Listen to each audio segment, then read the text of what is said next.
Yay! Yeah! Yay! Hi! Yeah!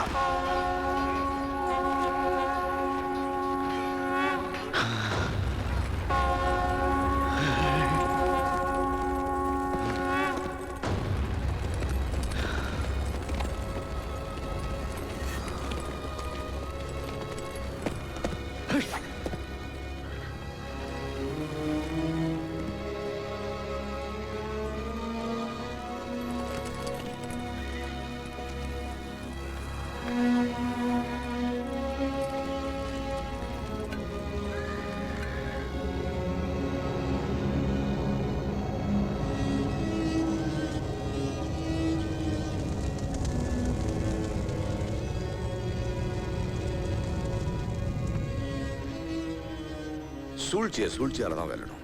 ஒரு அருமையான யோசனை. என்ன யோசனை? பொன்னரும் சங்கரும் நமக்கு எதிரிகளா இருக்கிறதுனால தானே நம்மளை பழி வாங்க நினைக்கிறாங்க. அவங்க 2 பேரையும் நமக்கு சொந்தமாக்கிக்கிட்டா, அது எப்படி? அவங்க தங்க அருக்காணிய தலைவர் காளியோட மனைவியாக்கிட்டா, அதுக்கப்புறம் அவங்க 2 பேரும் உங்க மச்சான் ஆயிடுவாங்க. ஏன் குளம் வேற, அருக்காணி குளம் வேற, எப்படி சம்பந்தம் செய்யறது? எங்க சமூகத்துல இதுக்கு ஒத்துக்குவாங்களா? நான் சொல்றது அவசரப்படாம கேளுங்க. அருக்காணிய ரகசியமா தூக்கிட்டு வந்துடணும். தலையூர் மன்னன் மஞ்சத்துக்கு வந்துட்டு அருக்காணி தப்ப முடியுமா? அருக்காணிய காளி மன்னனுக்கே கட்டி வச்சிருவாங்க பொன்னரும் சங்கரும். எப்படி என் யோசனை? அருமையான யோசனை தான். ஆனா அதர்மத்தின் சிகரத்துக்கே போ சொல்றியே, அதான் பாக்குறேன். மன்னா, நமக்கு வேற வழி இல்ல. நம் படைகள் பெருந்தோல்வி அடைஞ்சிட்டு இருக்கிற இந்த நிலையில நம்மளை காப்பாத்திக்க இதுதான் அருமையான யோசனை. பராக்கிரமா மன்னா, மாந்தியப்ப சொல்றத இன்னைக்கு ராத்திரியே செஞ்சிருவல்ல? கண்டிப்பா செஞ்சிடுறேன் மன்னா.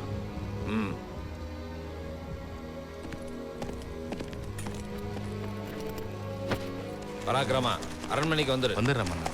அருக்காணிய தூக்குறது முக்கியம் இல்ல, தாமரைய போடணும். பழி காளி மேல வரணும்.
யார் ராணி?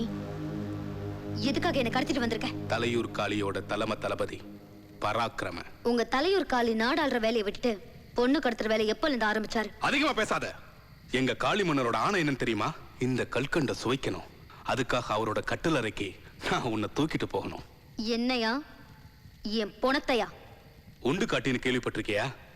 தன் தலைவருக்கு படைக்கிற விருந்த தலைவர் சாப்பிட்டா ஆபத்தா இல்லையான்னு முதல்ல சாப்பிட்டு தெரிஞ்சுக்க உண்டு காட்டி இருப்பாங்கல்ல, அந்த உண்டு காட்டியா தான் நான் இப்ப இருக்க போறேன். நீ அமுத மலரா ஆலகால புஷ்பமான்னு நான் முதல்ல மோந்து பார்த்து முடிவு செய்ய போறேன். நீ மோந்து பார்க்கிறதுக்கு முன்னாடி உன் உயிர் இருக்காது.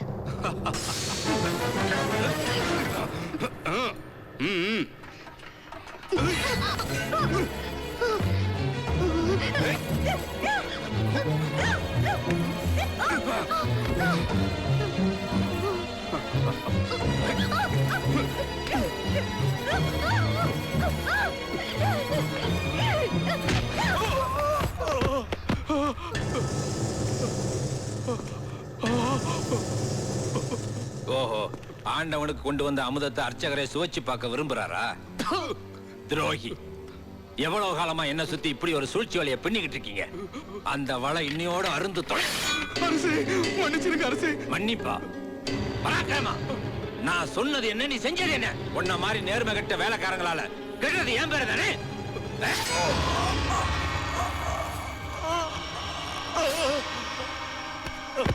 யாருங்க?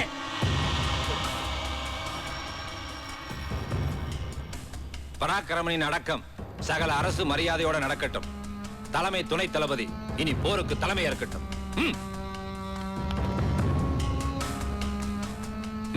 கொண்டு வாங்க.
ராக்கி அண்ணா!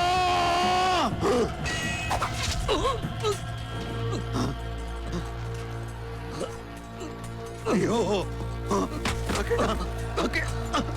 மாயவன் ஹசனே, நில்லு.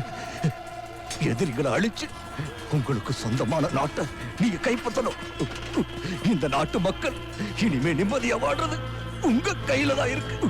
அது வரைக்கும் எனக்கு ஒண்ணும் ஆகாது. புறப்படு ஹசனே, போ. உன்ன மாதிரி சுத்தமான வீரன் போர்க்களத்துல சலனப்படக்கூடாது. முன் வச்ச கால பின் வைக்க கூடாது. போ, போ.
சங்கர்.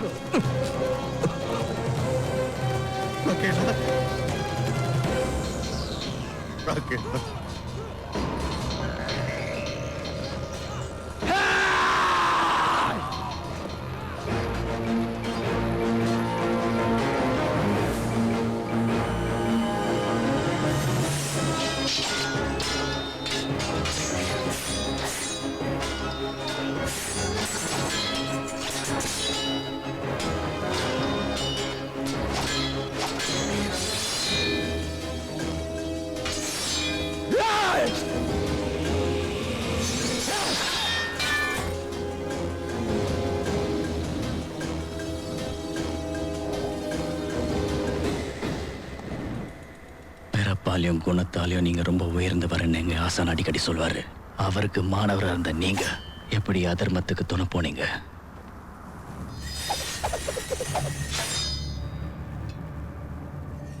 ச்சே.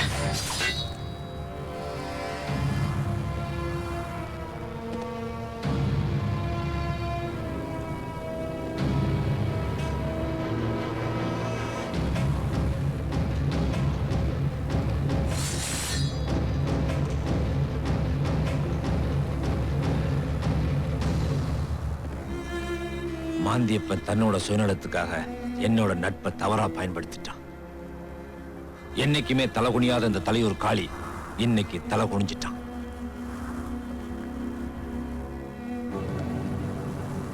இனிமே அவன் உசுரோடு இருக்க மாட்டான்.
பொன்னிவள நாட்டின் நிலைமைகளை மாயவர் நம்மிடம் கூறிய பிறகு நாம் நமது படையை துணைக்கு அனுப்பியதை நீங்கள் அறிவீர்கள்.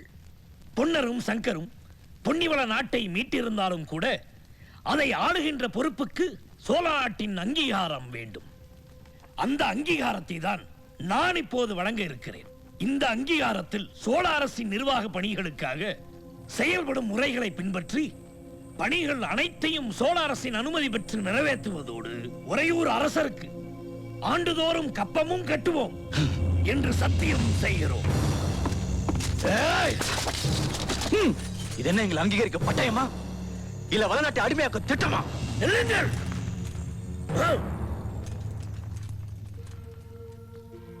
இளம் வீரனே, சோழ மண்டலத்துக்கு சொல்ல முடியாத அவமானத்தை ஏற்படுத்தியிருக்கிறாய். இருந்தாலும் உன் மீது எனக்கு கோபம் இல்லை. பரிந்தூட்டும் பாலமுதத்தை தாயின் கையிலிருந்து தட்டிவிடும் பச்சிளம் குழந்தையை அந்த தாய் தண்டிக்க முடியுமா? செப்பு பட்டயத்தை ஏன் தட்டி விட்டாய்? சொல்லு, என்ன காரணம்? மன்னர் அவர்களே, தாங்கள் உதவிக்கு படை அனுப்பிய போதே அதை நிபந்தனையோடு தான் ஏத்துக்கிட்டோம். நிபந்தனையா? என்ன நிபந்தனை? எனக்கு தெரியாதே. அரசியை மன்னிக்கணும், அதுக்கு நான் தான் பொறுப்பு. சோழர் படையோட உதவியை ஏத்துக்கும் போதே வெற்றி பெற்றால் கப்பம் கட்ட மாட்டோம், சோழ நாட்டுக்கு அடிமை நாடா இருக்க மாட்டோம்ன்ற நிபந்தனையை சொல்லித்தான் ஏத்துக்கிட்டாங்க. இரு தரப்புக்கும் நல்லுறவு ஏற்படணுங்கிற ஆசையில தான் இதை நான் உங்ககிட்ட சொல்ல தவறிட்டேன். அப்படி என்றால் சோழ நாட்டுடன் பொன்னிவள நாட்டுக்கு எந்த வகையான தொடர்பும் இருக்கக்கூடாது என்பது பொன்னிற சங்கரன் கருத்தா? தொடர்பே கூடாதுன்னு அந்த விழாக்கு வந்திருப்போமா? பொன்னி வள நாட்டை நட்பு முறையில மட்டும்தான் அங்கீகரிக்கணுமே தவிர அடிமையாக்கு தன்மையில அங்கீகரிக்கிறதை ஏத்துக்க முடியுமா? ஓ ஓ, சரி. நட்பின் அடிப்படையிலே சோழ நாடு உங்களோடு உறவு கொள்ள தயாராக இல்லை என்று வைத்துக் கொள்ளுங்கள். அப்போது பொன்னிவள நாடு சுதந்திர பூமியாக நீடிக்குமா? அரசே, எவருக்கோ பணிந்து வளைந்து குனிந்து அடிமையா இருந்தாலும் பரவாயில்ல, ஆட்சி சுகத்தை அனுபவிச்சா போதும்னு நாங்க அலையல. போரில் பிணமானாலும் பரவாயில்ல, சுதந்திர காற்றை சுவாசித்துக் கொண்டே சாகரம் என்ற நிம்மதி எங்களுக்கு போதும். அடிமையா இருப்பதை எங்களால் நினைத்து கூட பார்க்க முடியவில்லை. அப்படி தூக்கத்தில் ஒரு கனவு கண்டால் கூட அது எங்க வீரத்துக்கும் உரிமை வேட்கைக்கும் பெரும் இழுக்கு. ஆ, அடடா. இந்த இளம் சிங்கங்களின் மான உணர்வு என்னை மட்டுமல்ல உங்கள் அனைவரையும் பாதித்திருக்கும். கொங்கு சீமையின் கோபுர கலசங்களாக பொன்னரும் சங்கரும் வரலாறு படைப்பார்கள்.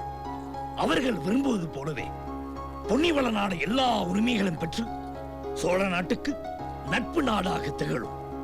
அதற்கு அடையாளமாக பொன்னருக்கும் சங்கருக்கும் இந்த முத்தாரங்களை அணிவிக்கிறேன்.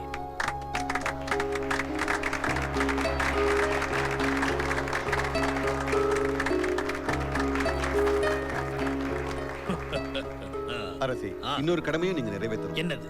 பொன்னரும் சங்கரும் தங்க ஆசானுக்கு கொடுத்த வாக்குறுதிப்படி கல்யாணம் பண்ணியும் பிரம்மச்சாரியா இருக்காங்க. ஆ? நீங்க தான் உங்களை ஒண்ணு சேர்த்து வைக்கணும். வா